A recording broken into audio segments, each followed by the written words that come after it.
Alrighty. What's going on, everybody? This is the start of a build series that I've been wanting to do for a very long time. I have a bit of a fascination with E53 X5s. I've been a BMW guy my whole life, born into a family that loves BMWs, and out of all the cool, crazy concepts that they've come up with, or concepts are crazy like we do it just because we could type thing, the X5LM has got to be the most outlandish to me for a lot of reasons. It was just such a advancement in what a SUV or SAV, BMW calls it, can do. You know, in that time period, we're talking, you know, BMW buying Rover, doing so to have a little bit more grounding in an off-road capable SUV, because at the time the Range Rover, you know, was the only luxury, like nice luxury off-road vehicle there was. Now, BMW wasn't trying to turn the X5 into an off-road vehicle. They wanted to have a sports sedan that was slightly elevated off the ground that could go off-road should it need to, but that wasn't its sole intention. You know, you look at the ML at the time, that was a body-on-frame car. It didn't really have the same characteristics as what BMW was after with the X5. Same thing with the first-gen Cayenne.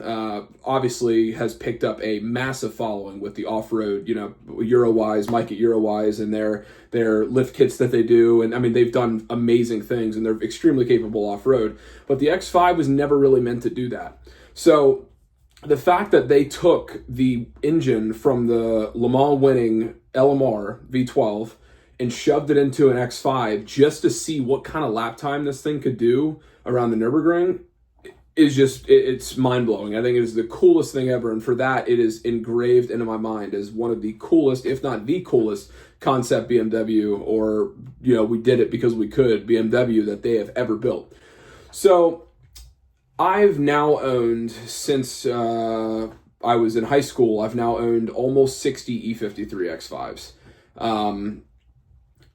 Currently have about 15 of them, ranging from, you know, I've got a couple parts cars here and there, a couple running cars, a couple rare manual transmission ones, slick tops, all that cool stuff.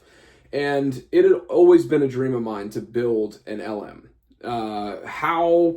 I don't really know. I wanted to build a one-of-one replica, you know, with the proper bumper and interior and all that kind of stuff, and of course some sort of V12. But the problem with that is that there's really no great production level naturally aspirated V12 from BMW. I've talked about the LM for 10 years now. Everybody who's told me, or I've talked with it too, they've mentioned doing an M70, M72, or M73, sorry, that kind of stuff. And I've always felt those engines were kind of boat anchors. I think if I'm going to go through all this effort to make something like this work, I wasn't going to do all that effort for an M73. I needed a little bit more go than that. So, with that being said, I bought a car specifically for this. It was a correct pre-facelift, slick top, factory manual. I mean, manual climate controls and everything. I actually have it in my stash of like E53s that I'll pitch in here. This is one of the corners here. But this thing here, this was going to be my LM build. I actually already recorded a lot of stuff several months ago when I picked this thing up, kind of introducing it for the start of this video, but of course that never happened. But factory slick top, pre-facelift, factory manual, basic car, you know, manual climate control, everything. Oh, the window's open, cool. So anyways,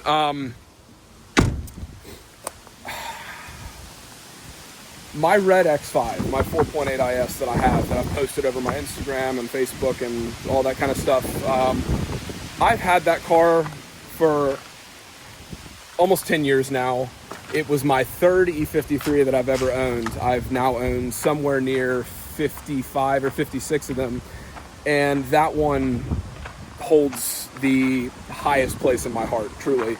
My first one that I had was a pre-facelift 4.4. I got it from a family friend. It needed timing chains, and you know, my dad and I did that. I was in high school. It was the first time I'd ever done timing chains on an M62, so that was cool. And then worked my way up to a facelift 4.4 that my mom owned many years before. By the time I got it back, it was just an absolute turd, and it didn't last very long. The reason being is because of this thing. So, like I said, you know, a lot of you I know have seen this thing for many, many years now, but with this one being kind of my, this is the E53 as far as I'm concerned. Everyone, you know, from when I was younger and everything, everybody knows this thing, and this has been with me. At this point, this is the longest owned car I've ever had. So the LM has been a project I've been wanting to do for a very long time. I mean, a very long time. And I had every intent of doing it with that pre-facelift, you know, 3.0, the manual one and everything. But it didn't really feel right to me doing that with an X5 that wasn't this one, because this one is everything to me, you know? So I decided, like I said, I was going to codename this thing LMish. And the reason being is because obviously the real LM is not a Mola Red. But, and it's not a facelift either, and the engine choice that I already have picked out, I actually, right outside that door is actually the car that's donating its engine to this thing. What I decided was, instead of trying to recreate something that BMW has already done, which would be very cool. I mean, if someone did that, it would be the coolest thing ever. I support it 100%, do it. But it's not really me. You know, I like having my own version of things. I like doing things my way, having my own twist, etc. So that's where the name's going to come from, because I'm going to basically style this thing after the X5LM, but it's going to be my own version of it, in my own way, with slight changes and all that kind of stuff. And you better believe that when this thing is done, it's gonna see so much track time. I'm gonna beat the crap out of it. I want to visit a lot of tracks across the U.S. and maybe even take it to the Nürburgring. That's like ultimate goal for me, is import this thing to Europe and drive it on the ring like, you know, Stuck did in the original LM. So that would be very cool. But this thing is going to be, I'm trying to get it light. You know, I'm trying to get some, I'm actually planning on visiting a suspension company, a well-known suspension company that I plan on making a video on once I have this thing back soon, and I'll explain that in a second. Because we're going to build something really cool suspension-wise for this car. God, my arm hurts. So yeah, I'm excited to where this is going to go, and I think it's going to be really cool. But for now, let me give you a quick walk through. Let me give you a quick rundown on where we're at right now. All right, so this beautiful beast here, this is my 2005 4.8 IS X5. I got this thing, I don't know, late 2015, I think it was. So, you know, approaching 10 years. But oddly enough, the swap that I have lined up for it and everything was actually something that I had planned to do a long time ago. I even at one point had this, you know, manual swapped, and with the N62 rear wheel drive, all that kind of stuff. The car ended up sitting on jack stands outside of the shop, baking in the sun for close to 5 years, a little over 5 years, I think. And late 2024, I decided that I needed to stop being a bitch, and I needed to drag it inside and put it back together. So, as you can see, the extremely sun-damaged front bumper and everything. And also, this car got a front clip respray when I first got it by the only person that I could really afford at the time. And it hasn't held up very well. The paint's not very good. You can even see, if the light hits it a certain way, where the blend is on the front fenders, and it's just, it's chopped up. So, needless to say, I dragged it back inside. I bought a parts car, a 4.8 parts car, which one is the silver one? I don't know if you saw it out there, but anyways, yanked the motor out of that car, rebuilt the N62, refreshed every single thing. So alternator, AC compressor, everything accessory driven, chains, guides, cam adjusters, powder coated the oil pan and timing covers and everything. So it looks nice and pretty. Replaced all the front suspension, put BC coilovers on it, front and rear, with the true rear coil conversion, because I still have my bags in place to a separate air tank for when I tow with it, which is soon going to be gone.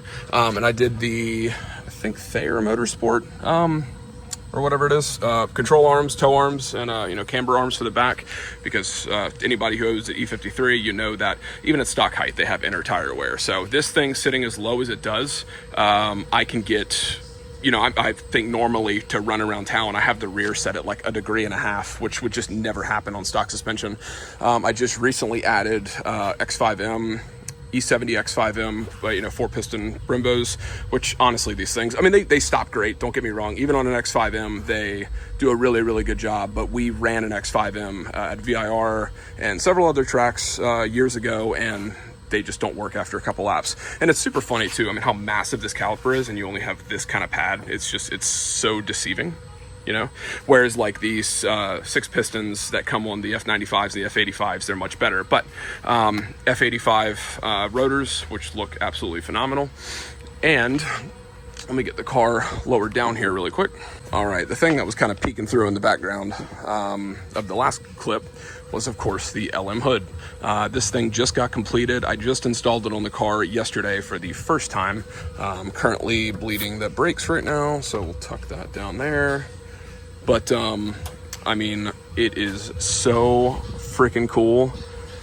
And fortunately, even though the N62 is not the engine that's going to stay in this thing, it is nice that it does fit. Obviously I can't close it there, but it clears the intake and everything, which is cool. So I don't have to modify anything to fit this hood, which is sick. And it was made off of an OEM BMW hood. Cut, and you see all this structural stuff was even bent to go with it. So my buddy Brian, who did the work on this thing, absolutely crushed it. Even got some little tabs here for the grills that I'm gonna insert, so really cool. But anyways, so yeah, so this thing, you can really see the paint there. Ugh, gross. And the blend line, look at the blend line right there. So yeah, throughout the years that I've had this thing, it's gone through a bunch of stages. I've changed a lot of stuff on it. It's had 4, I think, different interiors, several transmissions, because 6 HPs grenade themselves sometimes. When I first got it, it was actually a Dynan serialized car, which is pretty cool. It had the throttle body and all that cool stuff, intake and exhaust. Wow, couldn't think for a second. But I have since sold off a lot of that stuff because I don't know, why not?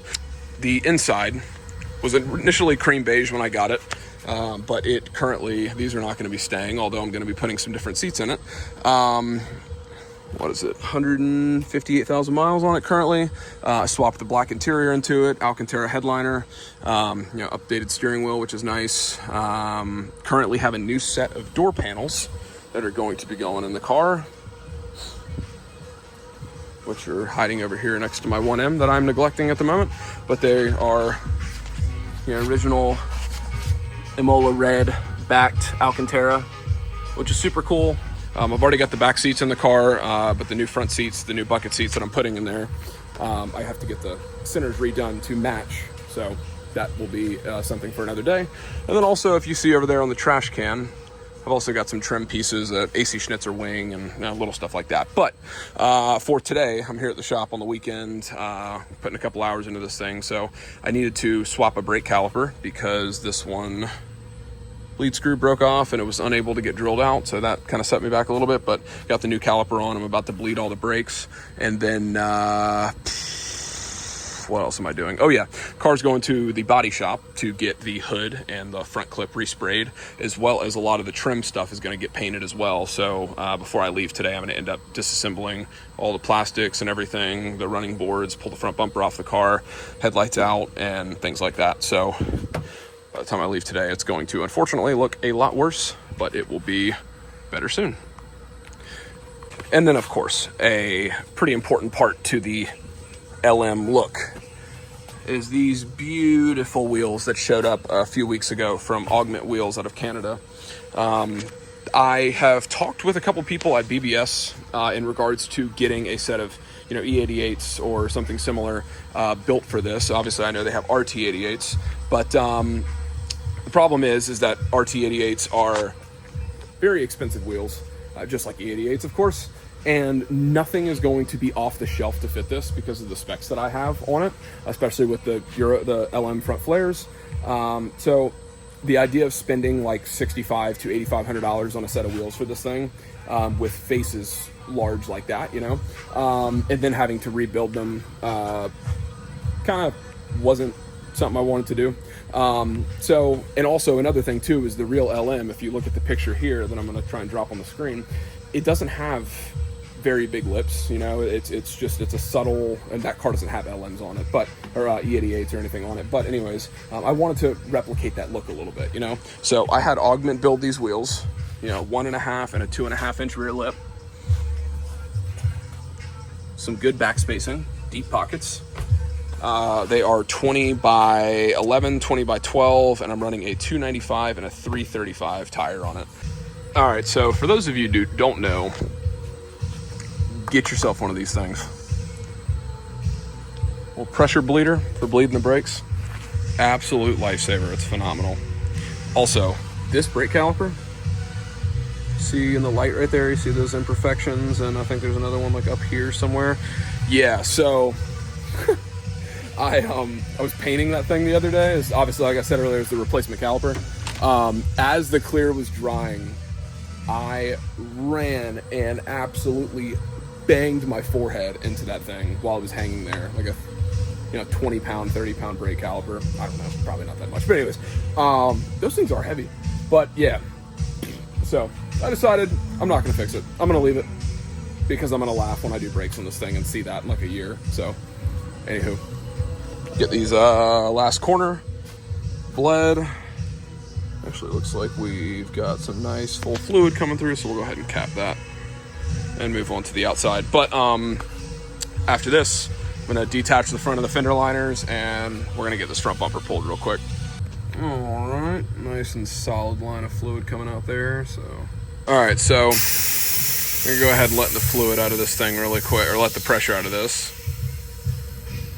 and give the brakes a couple pumps.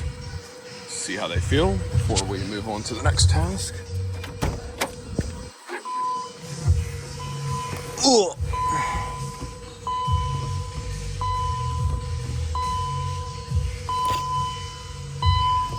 Nice and solid.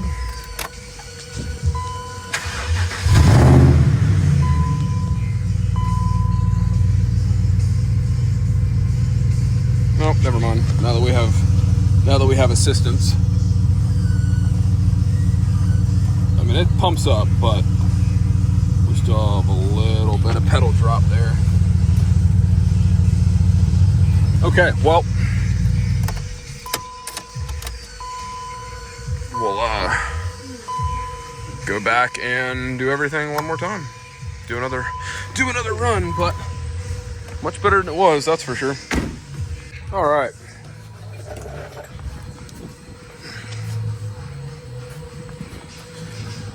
Now that this is off the car, done with that, we're gonna go check out a parts car. So, throughout all my years of owning a lot of these X5s, I've also, you know, as you saw a little bit earlier, had a lot of parts cars and stuff too. Fortunately, one of my parts cars is a factory Aero kit, which is pretty cool, a body kit that a lot of people don't even know exists. Full rear bumper, arches that are not really wider, you know, side skirt assembly and everything. So pretty cool setup. We are going to be trying to utilize here the Aero kit front bumper from this thing. All right, so from sitting in the parts car for a while, the bumper has gotten a wee bit deformed, so there's going to be a little bit of work to do there, but check this out.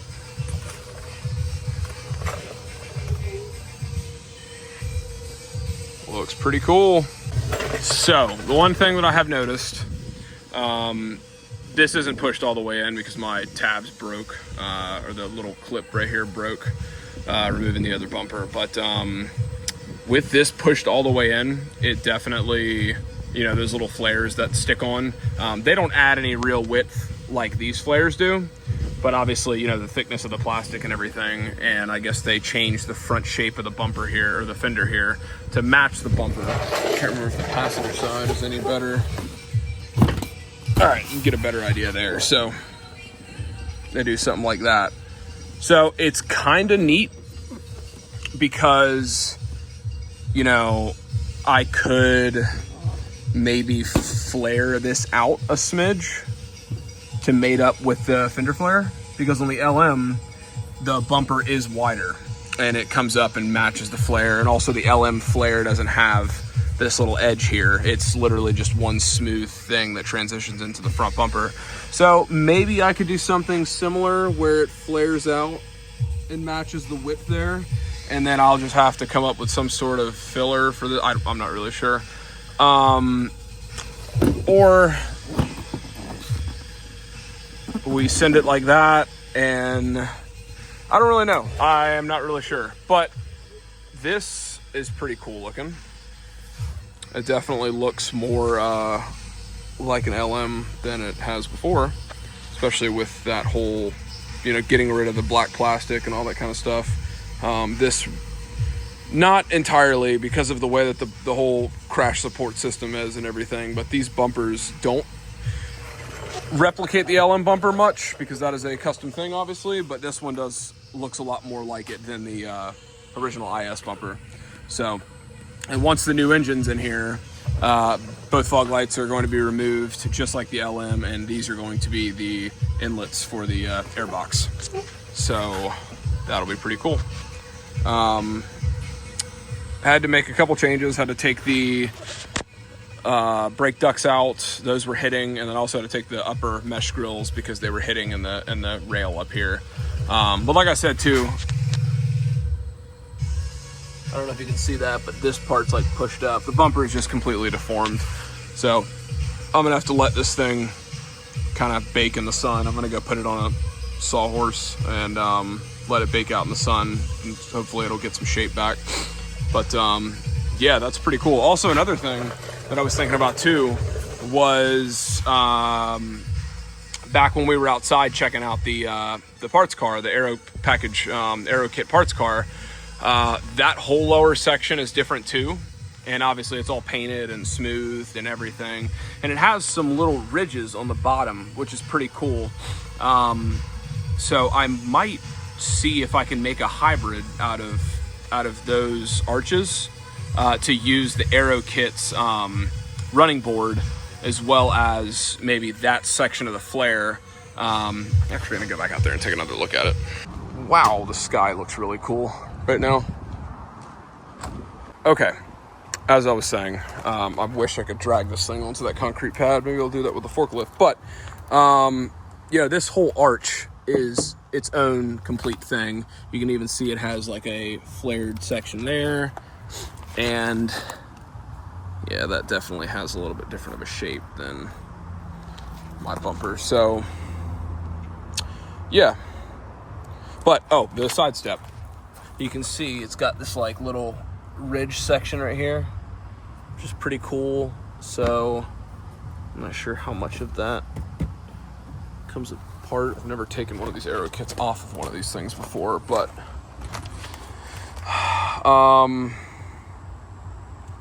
yeah, it would be really neat to be able to use at least, you know, maybe chop it there and use that whole downward section so we can also get that like kick too. The factory one's got that, but I feel like it's a little bit more accentuated on this car. I don't know. I just don't know. I'll tell you what, it is weird seeing the 4.4 badge there and not on the fender right here, you know, because of the flare. But, thoughts are going through my head. All right, so we're gonna let this thing chill for the next, like, week and just get baked in the sun. I've got this nice and level now, and with it sitting like it is, it's bringing the edges in. It's kind of doing like this, so that'll bring everything where it needs to be. I am pretty determined to get some sort of strap it to this pole here and see if I can drag the car onto the pad. Otherwise I have to move like 15 X5s. Not 15, but yeah, you get the deal. All right.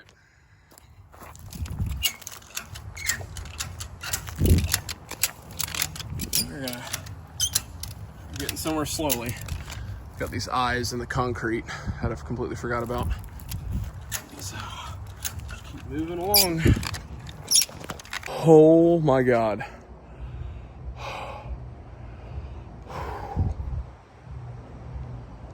Wow, that sucked. Holy shit. Okay, anyways. Okay, I catch my breath. Okay, so I'm gonna get this thing up on jack stands, pull the wheels off.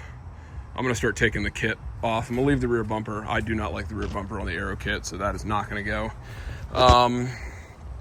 But I might, as of right now, this may change. I'm indecisive. Anybody who knows me knows that. But as of right now, I'm considering doing the Aero kit flares with the front bumper and then putting the IS arches off of it. But I want to mold this, make that all one piece so it just literally looks like a larger body, wider body, and then I'll put the LM and IS flares there to bring everything out even further. I'll get this trim piece down there, and then that should bring some overall width to the car as well, while getting a lot of the cool factory like body lines and stuff. Same thing with that rear door piece. Take that thing off and mold it to the car, smooth all that out. This door trim, that's all gonna stay black just for the sake of accenting the side of the car. Even on the LM, they're with all that stuff color matched. Those stay black, so that's how I'm gonna do it on mine.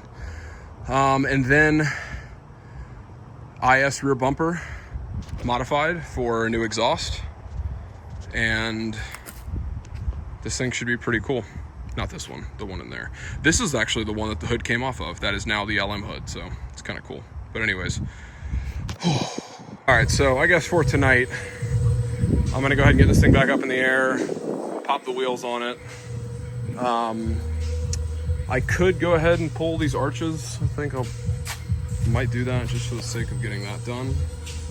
And then, because as you see, these, they do pop out. The actual flare does pop out of the, so they do separate. Those little tabs, so I could grind the tabs down and then they should hypothetically fit on the other thing, so we'll see.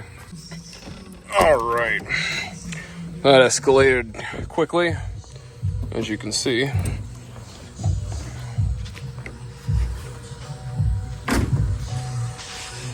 All right, all of the exterior trim, front bumpers off, fender flares are off, side steps are off, and then the rear arches. But like I said, the rear bumper is going to stay. I do have to separate these arches because these are going to end up getting painted. The black plastic on the bumper is going to stay the same, but I'll reveal in a little bit of a, in a later video what we're going to do with this. But yeah, it's pretty naked looking now. So, but I think for now, that concludes this video. In a later video, I will document the removal of the Aero kit. I was about to walk out there, but you've already seen it. Document the removal of the Aero kit, the installation of the Aero kit on that, and then I guess the molding of the Aero kit and everything. I just bought a set of fiberglass like replica flares, just because I don't want to completely destroy the factory flares. The front arches with the flare on it are pretty hard to come by, so if I can keep them, I will, maybe for another car or something. But otherwise, I've got some aftermarket ones coming that I'm going to mold to the Aero kit flares that are going to be molded to the car. looks good. I'm sorry, I'm tired. And yeah, should look pretty crazy. But I mean, just like right now, oh, look at that thing. It's horrible. That's a little bit better. Just look how mean it looks with the hood and everything. Oh, it is so cool looking. And those tires look so fat in the back. Anyways, like I said, thank you all for watching. I don't really know how often I'm going to be able to work on it, and a lot of my other, I've attempted like build videos before, but I'm going to try and stay true to this one and knock this one out. But anyways, I'll let you know when the next video comes out.